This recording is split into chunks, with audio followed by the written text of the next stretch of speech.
السلام عليكم ورحمة الله وبركاته. أهلا بكم أصدقائي في درس جديد من قناة حمود المحترف. اليوم سوف أشرح لكم كيفية إظهار أيقونات سطح المكتب.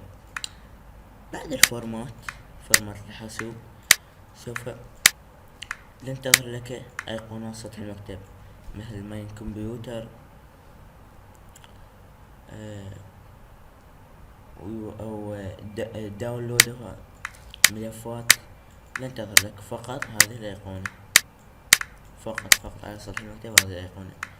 كيف تظهر أيقونات سطح المكتب؟ تضغط على سطح المكتب، كليك يمين، تأتي هنا، بعدها على أول خيار تظهر لك هذه النافذة، تضغط هنا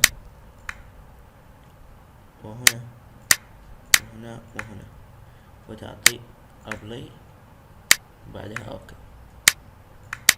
تظهر لك هذه الأيقونات سطح المكتب. هنا الماين كمبيوتر، هنا الانترنت،